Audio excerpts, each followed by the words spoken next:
பத்திரிகையாளர் மன்றத்துக்கு வந்திருக்கக்கூடிய அனைத்து பத்திரிகை துறை நண்பர்கள் அனைவருக்கும் எங்கள் தமிழக நீதி சங்கம் சார்பாக அனைவருக்கும் காலை வணக்கம். எங்கள் தமிழக நீதி சங்கமானது உலகெங்கும் இருக்கக்கூடிய அனைத்து முதலியார் பிள்ளைமார் சமுதாயத்தினுடைய ஒரு சங்கம். இந்த சங்கத்தின் நோக்கம் அனைத்து முதலியார் சமுதாயம் பிள்ளைமார் சமுதாயத்தை சேர்ந்த மக்களுடைய சமுதாய சமூக பாதுகாப்பு மற்றும் சமூக ஒற்றுமை மற்றும் முன்னேற்றத்துக்காக இயங்கி வருகின்றது. தமிழ்நாடு முழுக்க 2 மாநிலத்திலும் ஆந்திரா கர்நாடகாவிலும் இயங்கி வரக்கூடிய ஒரு சங்கம். நாங்கள் தமிழ்நாட்டில் முதலியார் சமுதாயத்திற்கு சரியான ஒரு சங்கம் இல்லாததால், மக்கள் ஒன்றிணைக்க ஏது இல்லாததால் அரசியல் கட்சிகள், அனைத்து அரசியல் கட்சிக்குமே திமுக, அதிமுக, இப்ப புதுசா வந்திருக்கக்கூடிய நடிகர் விஜய் அவர்களுடைய கட்சியுமே கூட சரியான கட்சி பதவிகளில் முக்கியத்துவம் இல்லை, பிரதிநிதித்துவம் இல்லை அப்படின்ற மக்கள் சில குறைகளை எங்ககிட்ட சொன்னாங்க. அதாவது இந்த பத்திரிகையாளர் சந்திப்பு வரதுக்கு முன்னாடி கிட்டத்தட்ட 8 மாவட்டங்கள்ல மாவட்ட ஆலோசனை கூட்டத்தை முடித்துவிட்டு மக்களை சந்தித்து அவங்களுடைய குறை நிறைகள் என்ன என்பது கேட்டுவிட்டு இப்போ ஒரு மாநில மாநாடு கொண்டு மார்ச் மாசம் 1ஆம் தேதி அடுத்த ஞாயிற்றுக்கிழமை மார்ச் 1 காஞ்சிபுரத்திலே பரந்தூரில் ஒரு மிகப்பெரிய ஒரு மாநில மாநாடு ஏற்பாடு செய்துள்ளோம். அந்த மாநாட்டுக்கு அனைத்து பத்திரிகையாளருக்கும் ஆதரவு தருமாறு கேட்டுக்கொள்கிறோம். அதே போல எங்க மக்கள் கிட்ட பேசும்போது என்ன சொல்றாங்க, இன்னைக்கு திமுக ஒரு கட்சி இருக்குதுன்னா அந்த கட்சி ஆரம்பிச்சதே முதலியார் சமுதாயத்தை சேர்ந்த 4 முன்னோடிகள் தான் ஆரம்பித்தார்கள். நீதி கட்சின்னு ஒரு கட்சி 1916 டாக்டர் சி நடேச முதலியார் ஆரம்பித்ததுமே ஒரு முதலியார் சமுதாயத்தை சேர்ந்தவர். அவர்களுடைய ஒரு முயற்சியில் தான் நீதி கட்சி என்று ஆரம்பித்து சமூக நீதி, சமத்துவம், இடஒதுக்கீடு, பெண் உரிமை, பெண்களுக்கு ஓட்டு, பெண்களுக்கு சட்டசபையிலே முதல் பெண்மணியை எம்எல்ஏ ஆக்கியது, இப்பேற்பட்ட சாதனையெல்லாம் பண்ணது நீதி கட்சி. அதை உருவாக்கியது, அதுக்கு முக்கிய இதயமாக நீதி கட்சி இதயம் அப்படின்னா டாக்டர் நடேச முதலியார் சொல்லுவாங்க. நீதி கட்சியின் மூளை அப்படின்னா ஆற்காடு ராமசாமி முதலியார், ஐநா சபைக்கு தலைவர், நம் தமிழ்நாட்டை சேர்ந்தவர், இந்தியாவின் சார்பாக போயிருக்கிறார். இம்பீரியல் வார் கேபினட் வின்ஸ்டன் சர்ச்சிலுக்கு 2ஆம் உலக போருக்கு அட்வைசரி கமிட்டில இருந்தவர், அதுதான் நீதி கட்சி. அதே போன்று அதிமுக ஒரு புரட்சி தலைவர் எம்ஜிஆரோட கட்சின்னு சொன்னாலும் அதிமுக கட்சியை டெல்லியில் பதிவு செய்தது அனகாபுத்தூர் ராமலிங்க முதலியார் என்பவர் தான் பதிவு செய்து ஆரம்பித்த முதலியார் ஆரம்பித்த கட்சி தான் அதிமுக, அண்ணா திராவிட முன்னேற்ற கழகம். அதன் பிறகு எம்ஜிஆர் புரட்சி தலைவரை தீர்மானம் போட்டு தலைவராக முதல்வரை ஏற்றி அதன் பிறகு எமர்ஜென்சிக்கு அப்புறம் புரட்சி தலைவர் அவர்கள் அதை அனைத்து இந்திய வெறும் ஸ்டேட்டா மட்டும் இல்லாம தேசிய கட்சியா ஒரு பெயர் மாற்றி அடுத்த சில அமெண்ட்மெண்ட் போட்டு பண்ணார். இப்பேற்பட்ட வரலாற்றுக்கு சொந்தமாக இருக்கக்கூடிய சமுதாயம், பல தொண்டுகளை செய்த சமுதாயம், அனைத்து மற்ற தமிழ் குடிகள், அனைத்து குடிகள் ஜாதி மக்களையும் அரவணைத்து முன்னேற்ற பாதைக்கும் கல்விக்கும், இன்னைக்கு நீங்க தமிழ்நாட்டுல மேப்ல எந்த இடத்துல கைய வச்சாலும் அந்த ஊர் எடுத்தீங்கன்னா அங்க பெரும்பாதி கோயில்களுக்கு நலத்திட்ட உதவிகளோ, ஆன்மீக விஷயமாகட்டும், பள்ளிக்கூடத்துக்கு இடம் கொடுக்கிறது, காலேஜ் கட்டி கொடுக்குறது, காலேஜ் இடம் கொடுத்து இது போன்ற ஒரு சமூக தொண்டுக்கும் தமிழ்நாடு இந்தியாவுடைய வளர்ச்சிக்கு பெரும்பாடுபட்ட ஒரு சமுதாயம் முதலியார் பிள்ளைமார் சமுதாயம். மேற்பட்ட சமுதாயம் இன்று சரியான முறையில் அரசியல் கட்சிகள் பிரதித்துவம் கொடுக்கறது இல்லை. முக்கியமான விஷயம், வரப்போற ராஜ்யசபா தேர்தல் முதல் திமுக இருந்து ஆரம்பிக்கும். இன்று திமுகவில் 40 எம்பிகளில் ஒரே ஒரு எம்பி மட்டும்தான் முதலியார் சமுதாயத்தை சேர்ந்தவர் இருக்கிறார், திருவண்ணாமலை CN அண்ணாதுரை. அதை தவிர வேற எங்கேயுமே முதலியார் சமுதாயத்துக்கு திமுக ஒரு பிரதித்துவமே கொடுக்கல. இது நான் ஒரு மக்களுடைய குரலா 1.5 கோடி மக்கள் 2 கோடி மக்கள் இருக்கக்கூடிய முதலியார் பிள்ளைமார் சமுதாயத்துடைய ஒரு குரலா அவங்க என்கிட்ட சொன்ன குறை நிறையை கேட்டு உங்கள் வாயிலாக இதை சொல்றோம். ஒரே ஒரு எம்பி ராஜ்யசபா லோக்சபா எம்பி தான் இருக்கிறார்.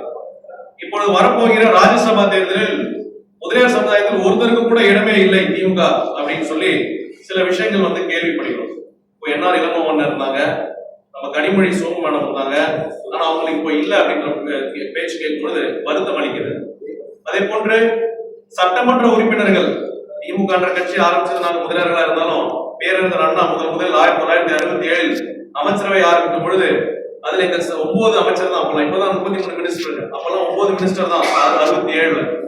அப்ப கேக்குறாங்க, என்ன பேரறிஞர் அவர்களே, இது என்ன திமுக மந்திரி சபையா இல்ல உங்கள் சமுதாய மந்திரி சபைன்னு கேட்கும் பொழுது பேரறிஞரே என்ன சொன்னாங்கன்னா, இது சமூக நீதிக்கும் திராவிடத்துக்கும் உழைத்த ஒரு இது திராவிட இயக்க மந்திரி சபை, சமூக நீதி மந்திரி சபைன்னு சொன்னாங்க. ஆனா இன்றைய நிலைமை நாங்கள் புறக்கணிக்கப்படுகிறோம். சட்டமன்ற உறுப்பினர்கள் ஒற்றை இலக்கு, சும்மா பேருக்கு ஒரு 4 சீட் 5 சீட் 234 கொடுத்துட்டு எங்களுக்கு சரியான முக்கியத்துவம் இல்லை என்ற ஒரு வேதனை இருக்கிறது.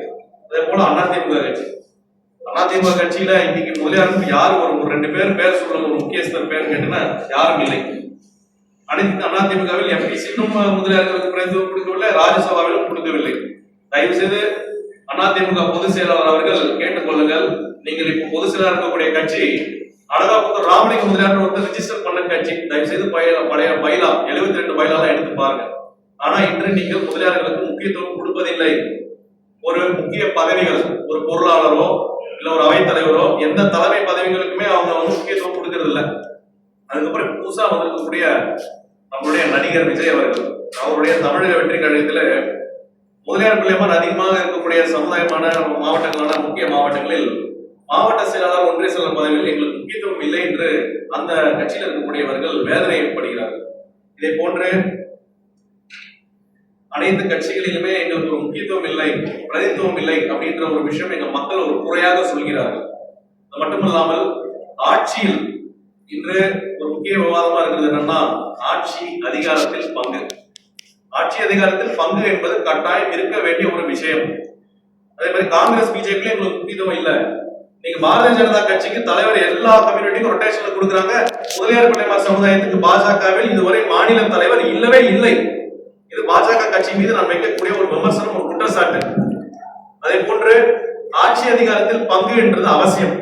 அனைத்து சிறிய கட்சிகளோ அனைத்து சிறிய சங்கங்களோ இவ்வளவு ஆட்சி அதிகாரத்தில் பங்கு இருக்கணும்ன்றது அப்பதான் மக்களுக்கு அவங்க டைரக்டாக செய்ய முடியும். இன்னைக்கு 2026 மாநிலத்தில் சுயாட்சி, மத்தியில் கூட்டாட்சி என்ற தத்துவத்தை பேரறிஞர் அண்ணா அவர்கள் முழங்கினார்கள். அதே போல இங்க அனைத்து தரப்பினரையும் ஒன்று சேர்த்து ஆட்சி அதிகாரத்தில் பங்கு கொடுத்தால் அவர்களுக்கான ஒரு விஷயம் மக்கள் குறைகளை சட்டமன்றத்தில் முடிக்கக்கூடியதும் ஒரு நல்காரியத்துக்கும் பயன்படுத்திக்க முடியும்.